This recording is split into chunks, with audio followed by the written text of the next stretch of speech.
어머니는 집안의 온갖 대접을 받고 자란 외동딸이었다.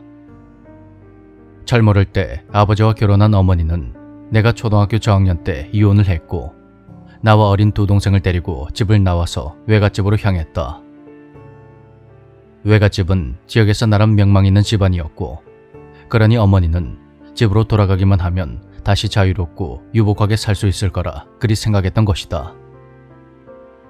하지만 외조부모님은 마음대로 이혼을 하고 돌아온 어머니에게 크게 화를 냈고 결국 1년이 채 지나지 않아서 어머니를 내쫓으며 연을 끊어버렸다.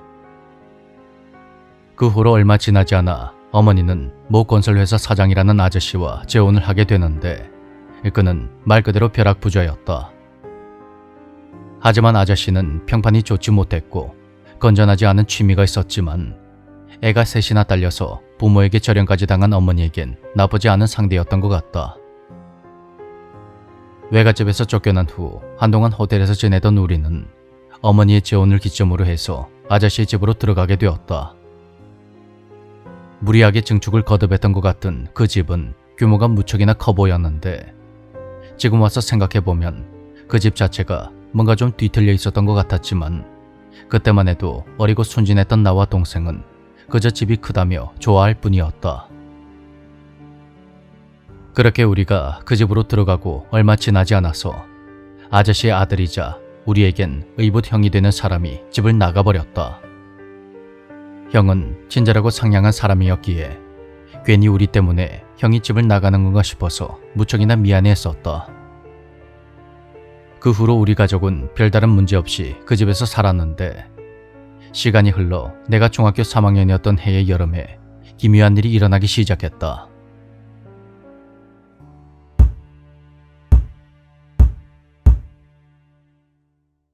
가족끼리 모여서 거실에 앉아있으면 2층 바로 위쪽 방에서 이상한 소리가 들려오는 것이다. 아저씨는 2층 방엔 각종 작업 도구들이 있으니까 절대로 거긴 들어가면 안 된다며 우리에게 엄포를 놨고 애초에 문이 잠겨져 있어서 아무도 들어갈 수가 없었다. 그래서 방 안에 있던 짐이라도 떨어졌나 싶었는데 아저씨도 쥐가 있는 것 같다며 대수롭지 않게 말했기 때문에 그냥 그러려니 했다. 하지만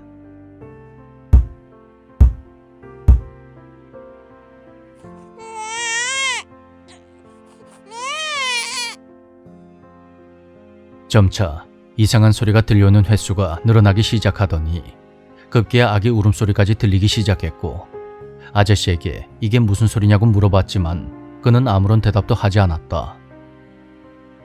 말이 없기는 어머니 역시도 마찬가지였는데 그 소리가 너무나 듣기 싫어서 결국 가족 모두 뿔뿔이 흩어져 각자 자기 방에서 식사를 하는 그런 지경까지 이르렀다. 나는 이지망이었던 고등학교에 합격했고 중학교의 마지막 봄방학을 맞아 혼자 집에 남게 되었다. 그러던 어느 날 집을 나갔던 의붓 형이 가져갈 물건이 있다며 갑자기 돌아왔다. 나는 형과 이런저런 이야기를 나누다가 반년 전부터 계속해서 들려오는 이상한 소리에 대한 말을 꺼냈다. 내 이야기를 가만히 듣고 있던 형은 거실 선반에서 처음 보는 열쇠를 꺼내더니 아무에게도 말하면 안 된다며 날 데리곤 2층으로 올라갔다.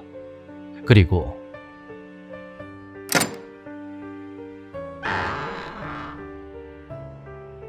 형은 2층에 들어가면 안 된다던 그 방의 문을 열었고 그러자 지극히 평범한 방의 모습이 드러났다. 분명히 온통 부적으로 도배된 무서운 곳일 거라 생각했는데 조금은 의외였다. 다만 방 곳곳에 부적이 붙어 있었고 방 안에 꾸며진 불단 위에는 수많은 인형들이 놓여져 있었다. 형은 이것이 태어난 지 몇 달이 채 지나지 않아서 죽은 자신의 죽은 누나를 위한 불단인 것 같다면서 이야기를 시작했다. 아저씨와 첫 번째 부인, 그러니까 형의 어머니는 첫 아이로 딸을 낳게 되었는데 아이가 세상에 나온 지 얼마 지나지 않아서 죽어버렸다고 했다. 이 일로 크게 낙담한 아저씨는 부인을 몹시 나무라며 괴롭히기 시작했고 그로부터 2년 뒤에 형이 태어나게 되었지만 딸을 원했던 아저씨는 부인을 더욱더 심하게 학대했다고 한다. 그걸 견디다 못한 부인은 집안일을 하는 시간 외에는 2층 방에 틀어박혀 지냈는데 아저씨의 폭력과 학대는 날이 갈수록 점점 더 심해졌다고 한다. 아무도 어린 형을 신경 쓰지 않았고 형은 자신의 눈앞에서 몸싸움을 하는 부모를 남처럼 바라보았다고 한다. 그러다가 형이 초등학교 고학년이 되었을 때 부인은 그 방에서 사망한 채로 발견되었는데 경찰에 의해 밝혀진 사인은 심장마비였다고 한다. 그 이야기를 듣는 순간 등골이 오싹해졌다. 그런 인성의 남자와 결혼한 어머니가 원망스러워졌고 이런 집에서는 더 이상 살고 싶지가 않았다. 여기까지 이야기를 들은 내가 그런 일이 있었음에도 아저씨는 왜 여태까지 이곳에 살고 있는 거냐고 묻자 형은 이렇게 말했다. 이 집에서 멀어지면 어머니가 나타난다고 하더라. 끔찍한 귀신의 모습으로 말이야. 그 뒤로 이어지는 이야기는 이러했다.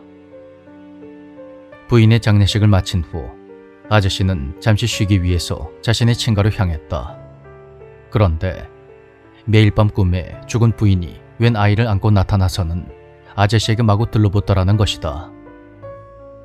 그 꿈 때문에 아저씨는 거의 매일 잠을 설치며 괴로워했는데 형에겐 그런 어머니의 모습이 전혀 보이지 않았다고 한다.